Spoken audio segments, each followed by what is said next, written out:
what advice would you give to other transaction coordinating companies during this time? And advice outside of what Will is telling us in the photo, that you have to, before you marry somebody, you should first let them use a computer with slow internet to see how they really are. So I'm just lucky to say that I'm married to somebody that is an IT person, so she fixes everything. So that's my only plus. That's awesome. That's awesome. Yeah, so advice would be the first thing when all this happened, what Drew and I did is we analyzed our budget, our expenses, and what was coming in and our projections. So we cut some things out that we didn't need either right now. We put some services that we had on hold as far as, just little tiny things that we might have had an enhancement on or been paying a little bit additional. We went through all of our team members' Gmail accounts to make sure that we were getting charged the right amount of emails. I mean, I know that sounds crazy, but when you slow down enough and you can really look at stuff and that point of view, we just kind of did an overhaul of all of our expenses and cut as much as we could. So the other piece is lead generation is something that a lot of transaction coordinators struggle with because their personalities are more behind the computer or, behind the scenes, if you will. So we've really had to, it's not a huge strong suit for myself either. I'm an introvert at heart, but it's really had to push us to make more lead generation calls. I like to call them, love calls or care calls. So loving on obviously our current agents, but then we're having to go out because we've really been a referral-based business these last 5 years.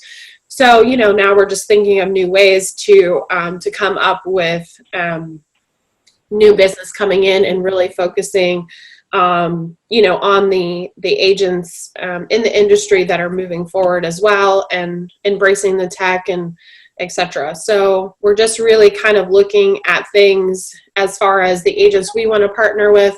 We are not the Walmarts of the business. We are definitely the Nordstroms, I like to call it. And we want to partner with agents that have that same mentality. So, as far as service, et cetera, that they're involved in the transaction. They don't just hand it over and say, see you at closing. So we really like to partner with agents who are in this together with us and, have the same business mindsets with that. So I'd say those are the two biggest things as far as the lead generation portion. We've also been revamping some of our marketing pieces with the team and kind of reintroducing our listing service that we have as well as far as, our marketing pieces with that. So we've kind of just had to, watch our numbers as well. So Drew and I have been every week watching our numbers as far as what's coming in, what's canceling. We used to do that not as frequent, but it's almost a conversation now every time we schedule time together. So yeah, we were looking at it probably once a month before this, and now since this all started, it's once a week, and we're looking at when they're coming in. So typically we would get a lot in on a Monday because a lot of business would happen over the weekend, and then we would look at that versus what typically trickles in through the week, and we're just trying to figure out what the kind of flow of the market, the flow of how deals are coming together we're going, and that really helped us understand. And, that helps you understand, okay, we did X number in February and X number in January. We're projected for this and this. Okay, how are we looking a month out and 2 months out? Because, just like with everything else in real estate, everything's 30 to 45 days behind as far as how you can account for what's actually closing.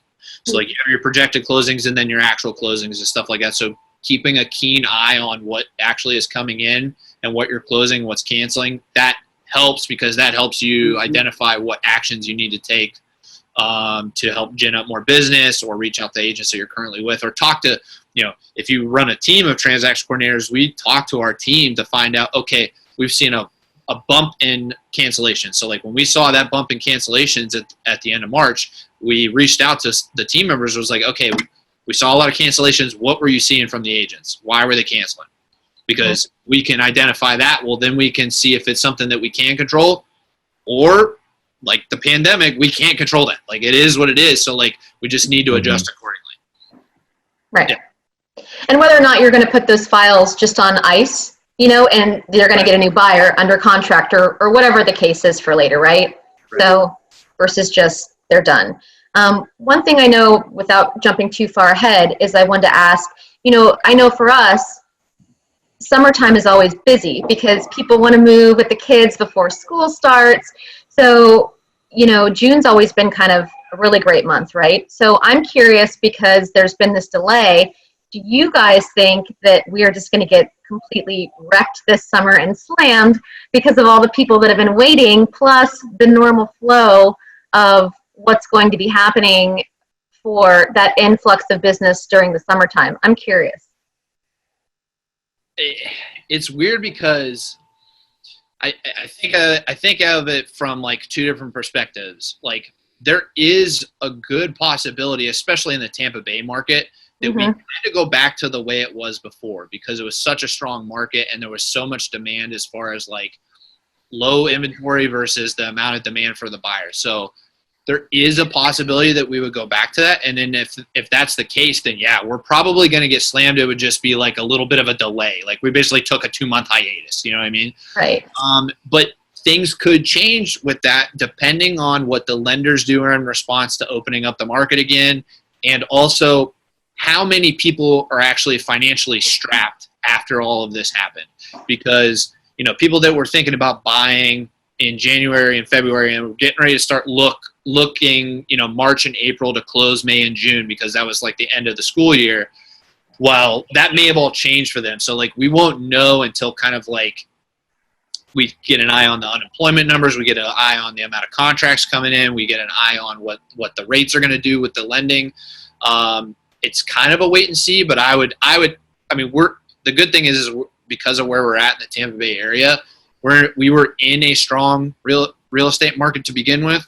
That probably won't change. It might just be less transactions like overall, but I still think it would be pretty strong based off of the amount of demand. I mean, the fact that in March, we had an inventory of 2.2 months. I mean, that's ridiculously low as far as like amongst the national average for inventory in the housing market. Like it's crazy.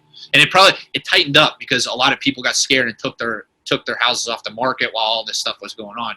So there might be a boom for that. And then who knows, down the line, we might see, like a short sale market potentially, like a small short sale market. It all depends on how many people, it really depends on the financial situation of the buyers and sellers out there. That's kind of what I'm waiting to see that because we don't know how this is all going to shake out with how the stimulus worked and unemployment worked and all that stuff. There's a lot of moving parts with this. Absolutely. It's interesting that you just kind of hit on the short sales that we've had quite a bit of a demand to do a short sale class and bring information back on that. So we have one next week, but it was just kind of like when we started to hear that about 3 weeks ago, it was kind of like, you want us to teach what? Short sales? Like it was just because we haven't done it in so many years. So it's, so it was interesting. Yeah. To see where that kind of goes, if that's going to be part of a little bit of a norm for the short period. So. Yeah, and we've already, like me and Mandy have already talked about it, and we're probably going to have like a kind of like a short familiarization refresher of the short sale process, at least from the contract to close perspective, because a lot of the team members that are on our team, they have no experience with short sales because that market hasn't been with us in a long time. So we have a few team members that have been around and they were in the short sale market towards the end of after the Great Recession and stuff like that. But, just to get them prepared in case that stuff starts coming up. And then of course, just retouching that and retraining on that. That way they're up to speed on if that potentially comes, because if it comes, it'll be within a year when those start trickling on to the market and stuff like that. So we just need to, of course, be aware of that and know how that process works. And I'm sure you guys are going to have to do the exact same thing because I'm sure there's a lot of processors stuff that you have on staff that are like, short sale, what does that involve? You know what I mean? So, yeah. Oh, yeah. Yeah, we had an entire department. Yeah, we had an entire department dedicated to short sales, and now we have one person. Right, And the good thing is we still have that one person, but it's like, we may have to revamp, but it'll be interesting. So. Yeah. I actually met Beth during that whole period, so it was crazy.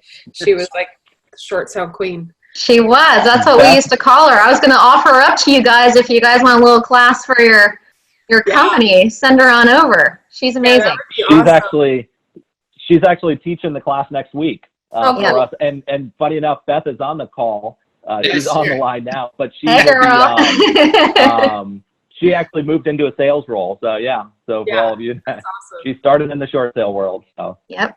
And when this conversation first came up with Drew and I was like, oh man, like, whoa, because back in 2008, 2009, it was like the flip of a switch. I mean, it went to short sale world. So, where now I think it's a little bit different. So if you're a TC company, I definitely say that you want to start looking into it. It doesn't mean that we're going to go there overnight because we're in a totally different market than we were before. So I think we would ease into it more than a flip of a switch, but you definitely want to familiarize yourself with that process because there are a lot of ancillary pieces in there that we help as transaction coordinators with facilitating it with the title and the lender. So